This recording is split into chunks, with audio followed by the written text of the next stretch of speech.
Hi, I'm Random Trashy, welcome to the channel. So this is going to be the first video in a series of videos around milsims. I'm going to cover as many subjects as I can. I don't feel like I can tick off everything that I would want to cover with someone in one video.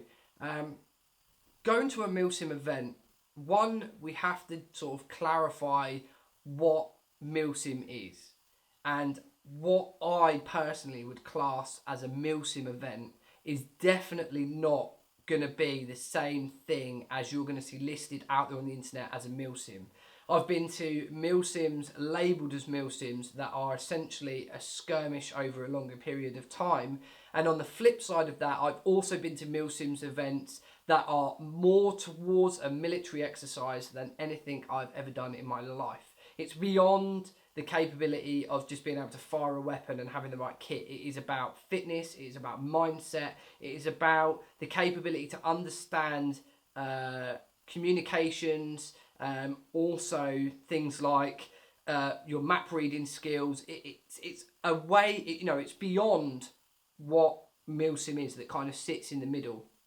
So I think first of all we kind of need to clarify what we as a community should clarify that a milsim is, and then we'll go on to other things like kit, like having a team, like how you get onto these events, what I would advise. At the end of the day, I get asked a lot, what am I going to need? Who do I speak to? How do I get to one of these events?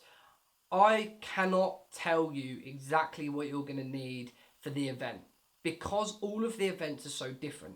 At the same time, I've been so lucky to go to events like the Sterling guys. I went with one of the, one of the members of the Sabre team. Some of the first milsims and some of the best milsim experiences that I had. I was very lucky to run with very experienced, very knowledgeable guys that have been doing this for donkey's years.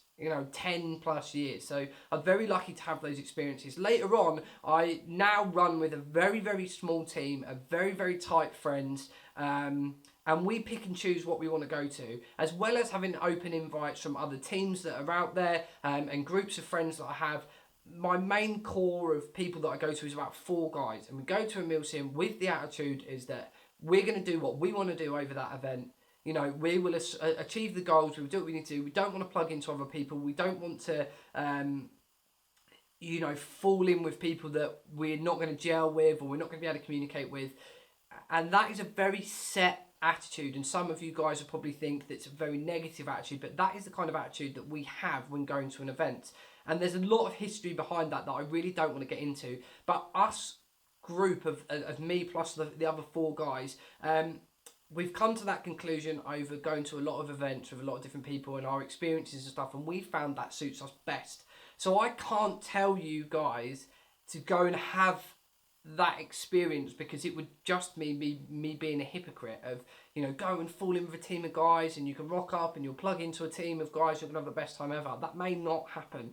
And this is why I advise people that are asking me, they're an individual, they want to go out and do milsims, they want to go out and focus on pushing from skirmishing to milsim, they haven't got friends that are willing to jump in that same boat. I always advise them to go on the community pages, go on the site pages like Sterling Airsoft and Combat Airsoft Group, and find other people that are in your local area or whatever that are interested in doing these events. Go and make friends with them and being part of a community. And be friends with guys that are interested in doing that, because it will help you when you get to the event. Going on your own is very, very difficult. So there is going to be a lot in this series that will be controversial. Some of it's going to be more about the opinion that I have that may not match up with the opinions that you have. But I get asked about milsim so much. I cannot... it's the most asked about thing by miles. Other than that, it's night vision, but that is very specific. I get asked around the questions around milsim pretty much more than anything. The reason that these guys want night vision is because they want to go and do milsim. So milsim is the foundation of where a lot of these questions come from, and I want to cover those subjects off for you. And I want to get you guys out playing and doing these longer events and that sort of thing. So what I'm going to do is I'm going to do a series of videos. If you guys want to know anything particular, there's stuff that you definitely want me to cover, please make sure that you put a comment in the box below on this video, and I will make sure that it is definitely covered. If it's not covered in a small episode, I'll do a small video that just covers off that question. So anything you want to know regarding milsims, whether it is kit related, whether it's event related, whether it's about people you're going with, absolutely anything milsim related, please make sure you put a comment in the box below on this video and I will make sure that I answer it. So yeah, I'm going to be covering off a lot of stuff around this. Some of it's going to work for you, some of it's not going to work for you. I'm just going to give you my opinion. I think it's very easy for people to go, oh yeah, you know, I've done it myself. Have this big bunch of kit that's laid all over a floor and I take you through everything that you're going to need on a milsim. It's very easy for me to do that and just expect you guys to have that kit and expect that to work with the event that you're on. But realistically, it's not going to. And I looked at doing another one of those videos, again, you know, with all the newer kit that I've got.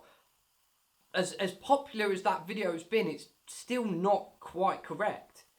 You know, I'm telling you to have, like, you know, multiple layers of clothes, multiple pairs of boots, Bergens, day sacks, make sure you've got comm set up, all this sort of thing.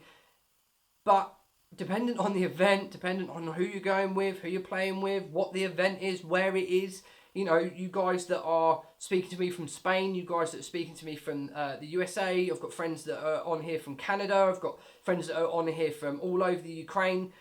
Your kit's going to be completely different. It's going to be completely different. To my friend Jamie, who's over in Texas, we chat quite a lot. You know, Jamie goes and plays in like a pair of BDU trousers and a top, and he takes a hard shell jacket with him out at night. He doesn't need anything else because of the types of games and stuff that he plays, and because they provide shelter and stuff like that for them. So he's going to need a completely different kit list to the guys that want to go and do the Valley in January. And you're going to need everything on your back to sustain you for a 24-hour to 36-hour period. So I will try and cover off as much as I can, but you have to realise that it's very difficult because situation dependent, event dependent, side dependent, whatever the rules and right up for the game is, it's always going to be very, very niche. But first off, let's have the first video covering what we would class as a milsim event, and I think that's going to be the best starting off point. So again, any questions, make sure you put them in the comments box below. This is going to be a long series of videos, so hopefully I can answer everything off that you guys want to see. Thank you very much for watching. If you are interested in tons of equipment, night vision, thermal and all the other stuff that's on the channel, please make sure you head back to youtube.com/randomtrashy and check out the videos. Thanks.